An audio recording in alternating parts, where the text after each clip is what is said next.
ವೀಕ್ಷಕರಿಗೆ ನಮಸ್ಕಾರ.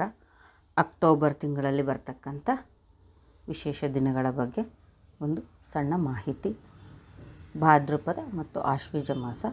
ಈ ಒಂದು ಅಮಾವಾಸ್ಯೆಯಿಂದ ಭಾದ್ರಪದ ಮಾಸ ಮುಗಿದು ಆಶ್ವೀಜ ಮಾಸಕ್ಕೆ ನಾವು ಹೋಗ್ತೀವಿ. ಈಗ 1ನೇ ತಾರೀಕು ಭಾದ್ರಪದ ಶುದ್ಧ ಚತುರ್ದಶಿ. ಅವತ್ತು ನಾವು ವಿಶ್ವ ಹಿರಿಯರ ದಿನ ಅಂತ ಆಚರಣೆ ಮಾಡ್ತೀವಿ. ಹಾಗೆ 2ನೇ ತಾರೀಕು ಮಹಾಲಯ ಅಮಾವಾಸ್ಯೆ, ಮಹಾನವಮಿ ಮತ್ತು ಅವತ್ತು ಅಕ್ಟೋಬರ್ 2 ಗಾಂಧಿ ಜಯಂತಿ. ಇದು ಮಹಾಲಯ ಅಮಾವಾಸ್ಯೆ ಅಂದರೆ ಪಿತೃಗಳಿಗೆ ನಾವು ಒಂದು ಗೌರವವನ್ನು ಸಲ್ಲಿಸುವ ದಿನ. ಯಾರೇ ಕೆಲವೊಂದು ಸರಿ ಪುಣ್ಯತಿಥಿ ಮಾಡ್ಕೊಳ್ಳೋದು ನಾವು ಮರ್ತಿರ್ತೀವಲ್ಲ, ಇದನ್ನು ಈ ಪಿತೃಪಕ್ಷದಲ್ಲಿ ಬಿಡ್ಲು ಆಗಲಿಲ್ಲ ಅಂದರೂ ಸಹ ಈ ಒಂದು ಕೊನೆಯ ದಿನ ಮಹಾಲಯ ಅಮಾವಾಸ್ಯೆ ದಿನ, ಅವತ್ತು ಗೌರ್ಮೆಂಟ್ ಹಾಲಿಡೇನೂ ಇದ್ದೇ ಇರುತ್ತೆ, ಅವತ್ತು ಸಹ ನಾವು ಎಲ್ಲರೂ ಮಾಡ್ಕೋಬೋದು. ಪಿತೃಪಕ್ಷ ಅಂತ ಇಲ್ಲೆಲ್ಲ ಹೇಳ್ತಾರೆ. ಈ ಅಮಾವಾಸ್ಯೆಗೆ ನಾವು ಯಾವುದೇ ಹೋಮ ಹವನ ಎಷ್ಟೇ ನಾವು ಕೋಟಿ ಖರ್ಚು ಮಾಡಿದ್ರೂ ಸಹ ಈ ಪಿತೃಗಳಿಗೆ ನಾವು ಮಾಡ್ತಕ್ಕಂಥ ಸೇವೆ ಏನಿದೆಯಲ್ಲ, ಈ ಒಂದು ಕೆಲಸ, ಈ ಕಾರ್ಯ ಅಂತಲೇ ಹೇಳ್ಬೋದು. ಇದು ತುಂಬ ಪ್ರಮುಖವಾದ ವೀಕ್ಷಕರೇ.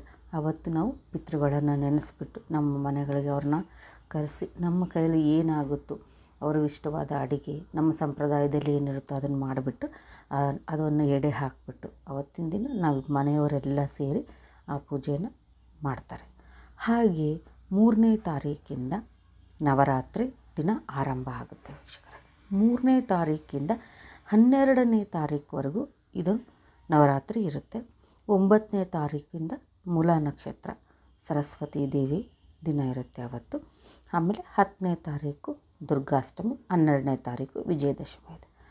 ಹಾಗೆ 17ನೇ ತಾರೀಕು ವಾಲ್ಮೀಕಿ ಜಯಂತಿ ಇದೆ.